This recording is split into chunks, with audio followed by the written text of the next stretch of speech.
bagi Nicholas Crabbe untuk memulai perjalanannya.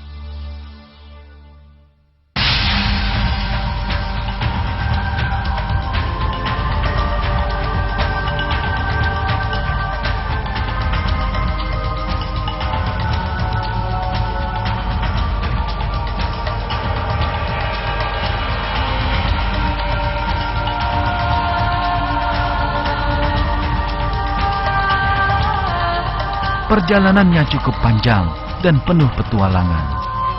Di saat menembus perbukitan pasir tak bertepi, dari waktu ke waktu, tim peneliti menggunakan peralatan paling mutakhir.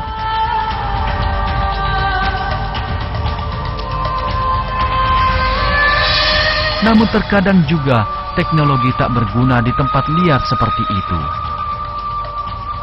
Akhirnya, Crabbe dan timnya tiba di reruntuhan bersejarah yang ia harap sebagai kota Ubar.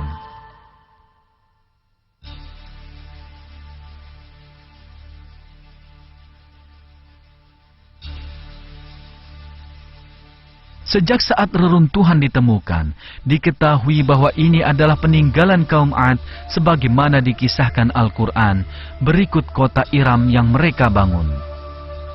Crabbe juga menggunakan Al-Quran selama penyelidikannya. Al-Quran melukiskan bahwa kota Iram memiliki tiang-tiang tinggi.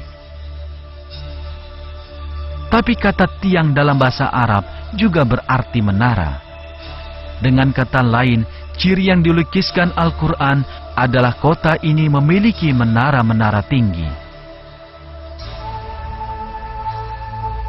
Sisa-sisa menara tinggi ini terkuak begitu saja selama penggalian. Berkat bantuan teknologi grafis 3 dimensi, para ilmuwan mampu merekonstruksinya.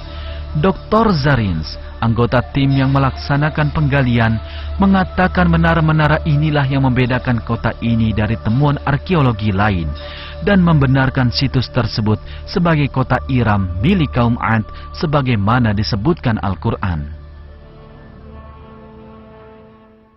Apakah kamu tidak memperhatikan bagaimana Tuhanmu berbuat terhadap kaum 'Ad, yaitu penduduk Iram yang mempunyai bangunan-bangunan yang tinggi, yang belum pernah dibangun suatu kota seperti itu di negeri-negeri lain. Kaum 'Ad pun telah mendustakan pula, maka alangkah dahsyatnya azabku dan ancaman-ancamanku.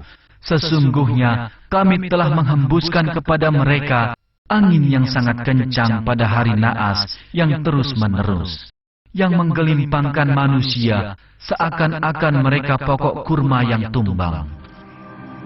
Kaum 'Ad yang jejaknya ditemukan para arkeolog di kota Ubar adalah penentang Nabi Hud yang diutus kepada mereka. Akibatnya mereka dibinasakan Allah.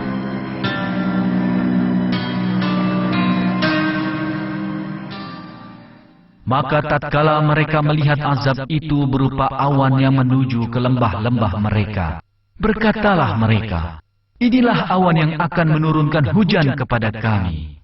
Bukan, bahkan itulah azab yang kamu minta supaya datang dengan segera, yaitu angin yang mengandung azab yang pedih. Dikisahkan dalam ayat tersebut bagaimana kaum 'Ad melihat awan yang akan mengazab mereka, namun mereka tak menyadarinya, malah meyakininya sebagai awan hujan. Ini adalah isyarat penting bentuk penderitaan yang akan segera ditimpakan kepada mereka, yakni badai gurun. Angin puyuh yang bergerak dan menerbangkan pasir gurun terlihat dari kejauhan menyerupai awan hujan. Mungkin kaum 'Ad tertipu oleh penampakan ini sehingga tidak menyadari bahayanya. Nyatanya, Ubar, sang Atlantis gurun pasir, ditemukan di bawah lapisan pasir berketebalan beberapa meter. Sebagaimana diungkap Al-Quran, badai tersebut terjadi 7 hari 8 malam, menimbun kota dengan bertonton pasir dan mengubur warganya hidup-hidup.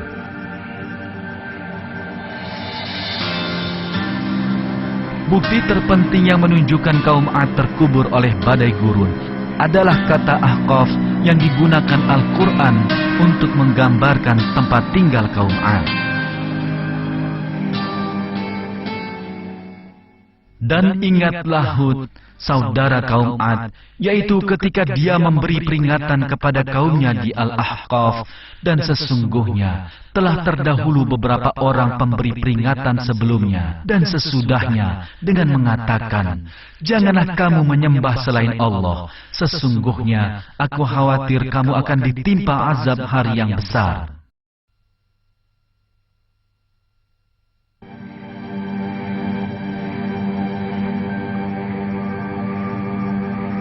Ahqaf dalam bahasa Arab berarti bukit-bukit pasir. Ini menunjukkan kaum 'Ad tinggal di wilayah yang dipenuhi perbukitan pasir.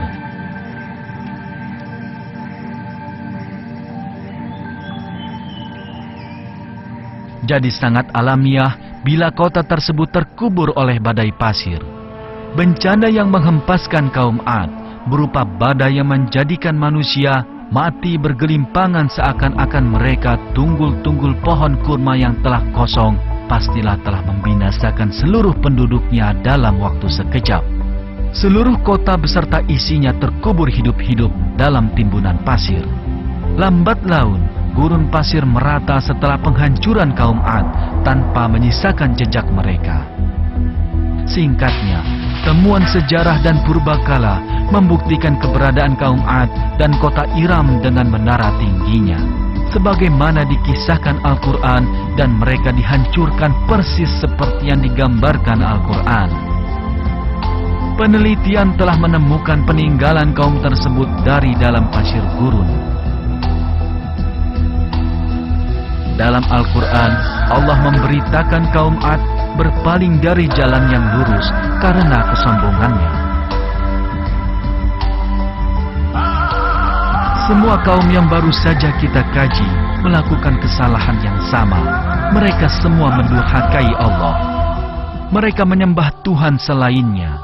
Mereka berjalan di muka bumi dengan sombong tanpa alasan yang benar dan melakukan penyimpangan seksual dan kemaksiatan. Lalu Allah membinasakan mereka. Sepanjang sejarah, telah banyak kaum yang dihancurkan karena alasan serupa, dan tidak terbatas pada sedikit contoh yang kita saksikan di sini. Allah memberikan kisah nyata ini dalam Al-Quran dan mengajak kita memikirkannya dengan sungguh-sungguh. Kewajiban kita adalah mengambil pelajaran dari kehancuran kaum-kaum ini dan menjadikannya sebagai peringatan. Sebuah ayat Al-Quran mengatakan, adapun kaum 'Ad, maka mereka menyombongkan diri di muka bumi tanpa alasan yang benar, dan berkata, siapakah yang lebih besar kekuatannya dari kami?